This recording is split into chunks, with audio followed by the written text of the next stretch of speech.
Good evening. आज के इस वीडियो में आपको बताने जा रहे हैं सर्च इंजन ऑप्टिमाइजेशन के बारे में, जिसे कहते हैं SEO।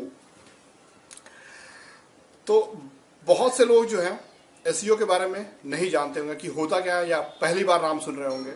तो उन्हें हम बता देना चाहेंगे सबसे पहले कि SEO होता क्या है। एक्चुअली आमतौर पे जैसे एक सिंपल शब्द में, जैसे एक दुकान कोई खोलता है, बहुत खूबसूरती से सजा के उसे शीशा उसे ग्लास से लगा हुआ के बहुत कीमती कीमती ब्रांडेड प्रोडक्ट रखता है, करोड़ों का माल ला देता है, लेकिन अगर ग्राहक नहीं आते हैं तो फिर सब कुछ बेकार है।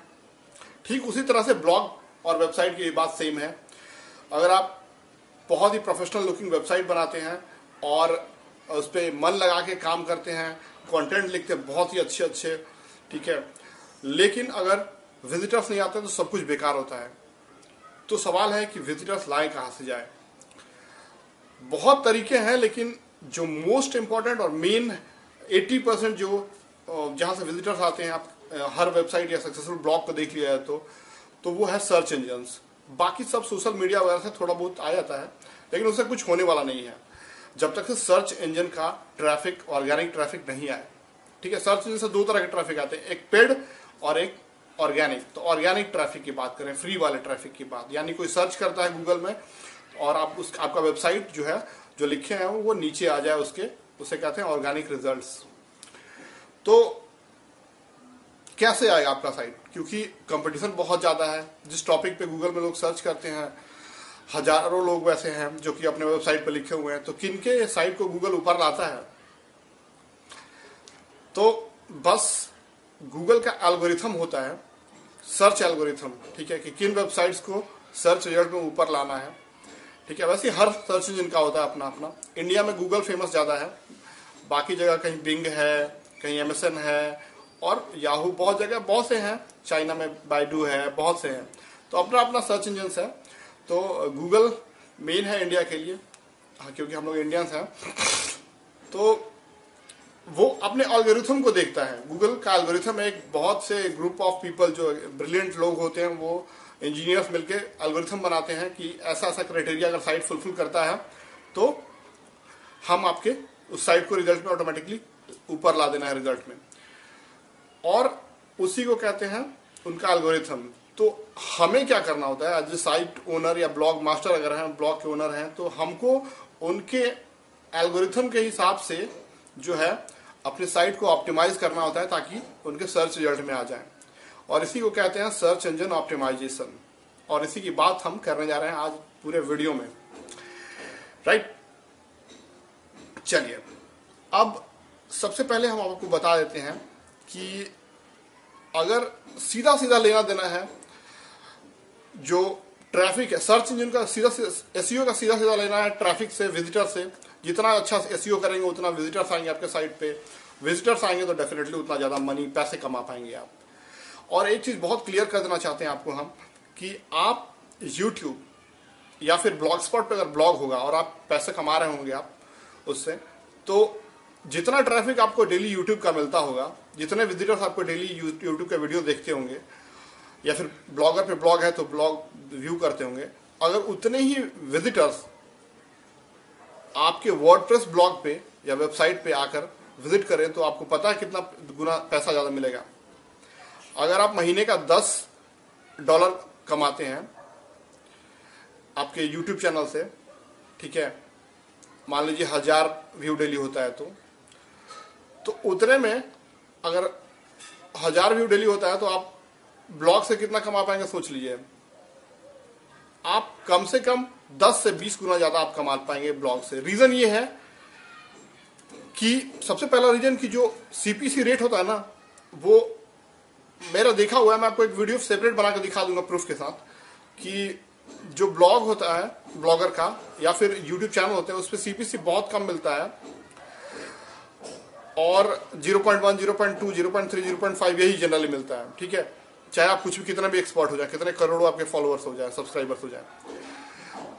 और वही चीज अगर आप वर्डप्रेस रखते हैं और आपका एक नॉन होस्टेड अकाउंट है, फुल्ली अप्रूव्ड अकाउंट है, तो आपको CPC जो मिलता है एक क्लिक का, इंप्रेशन का 0.1 मिलता है। इंप्रेशन मतलब देख लिया, कोई क्लिक नहीं किया तो उसका 0.1 मिल जाता है। लेकिन अगर कोई क्लिक कर देता है तो वैरी करता है बहुत ज्यादा। मतलब एक एक क्लिक पे आप बिलीव नहीं करेंगे, हम तो देखे हैं मिनिमम 0.10, 0.20, 30 या 0.50 या फिर $1 पे एक क्लिक पे $1 भी मिल जाता है, $2 मिल जाता है। मैंने अपने ब्लॉग पे जो मैं पहले ब्लॉगिंग कर रहा था, वेबसाइट वगैरह बनाता था, उस पर मैं डालता था, तो उसमें एक क्लिक पे मैंने देखा कि $4 $5 एक क्लिक पे मिल जाता था, ऐसा होता। लेकिन आज तक मैंने हिस्ट्री में नहीं देखा है कि एक क्लिक पे हमको $1 मिल गया हो यूट्यूब में, या फिर $0.50 मिल गया हो। तो बहुत डिफर करता है अर्निंग्स। सो आप ब्लॉग डेफिनेटली बनाइए और वर्डप्रेस पे ही बनाइए, ठीक है। और उसके लिए आप अप्रूव करा लीजिए अपना एडसेंस कि फुल्ली अप्रूव्ड अकाउंट हो, नॉन होस्टेड, ओके। तब ये बेनिफिट मिलेगा। हाँ, मुश्किल जरूर होता है, मेहनत जरूर करना पड़ता है। ऐसा नहीं है कि यूट्यूब की तरह और ब्लॉगर की तरह तुरंत अप्लाई किया और अप्रूव कर देगा गूगल, ऐसा नहीं है। इसके लिए नॉन होस्टेड अकाउंट अगर वर्डप्रेस पर रखें तो आपको मतलब अप्रूव कराने में पसीने छूट जाते हैं लोगों को, मेहनत करना पड़ता है, काफी एसईओ करना पड़ता है, ठीक है। तो वही चीज आपको हम बताने जा रहे हैं इस वीडियो में। अब और दूसरी चीज ये भी है कि रेवेन्यू स्प्लिट जो है ना, रेवेन्यू स्प्लिट आप यूट्यूब पे या ब्लॉगर पे जो है साइट बनाते हैं या यूट्यूब से करते हैं तो वो 55% आपको मिलता है, 45% यूट्यूब रखता है। इस केस में अगर आप वर्डप्रेस से बनाते हैं तो आपके पास एक fully approved non hosted account होगा, उसके लिए एडसेंस का, तो उसके लिए जो रेवेन्यू स्प्लिट है नियरली 70% आपको मिलता है। 68% के आसपास मिलता है आपको, गूगल 32% रखता है अगर वर्डप्रेस पे वेबसाइट है तो आपका। तो ये भी एक मायना रखता है, इसलिए आप कोशिश कीजिए कि वर्डप्रेस पे बनाएं। अब आगे की बात करते हैं। और मैं ब्लॉगर जो है वो रिकमेंड नहीं करूंगा एसईओ पॉइंट ऑफ व्यू से। एसईओ पॉइंट ऑफ व्यू से वर्डप्रेस बेस्ट है, क्योंकि इतने अच्छे अच्छे प्लगइन्स हैं वर्डप्रेस में कि अगर आपको एसईओ का नॉलेज नहीं है तब भी आप एक अच्छा एसईओ कर पाएंगे। एक प्लगइन है एसईओ बाय योस्ट, वर्डप्रेस के लिए आता है, आप इंस्टॉल कर दीजिए। उसमें बच्चे की तरह पूछेगा सब चीज की, जहां जहां जो करना है बस भरते जाइए और सब कुछ हो जाएगा ऑटोमेटिकली। तो ये चीज है उसमें, तो इसलिए मैं कहता हूं हमेशा वर्डप्रेस प्रेफर कीजिए, उससे बढ़िया कुछ नहीं है ब्लॉगर के लिए। अब कुछ बहुत से लोग जो हैं वो मुझसे सवाल किए हैं कमेंट्स में, मैं देखा हूं कि वर्डप्रेस या फिर विक्स से वेबसाइट बना ले क्या।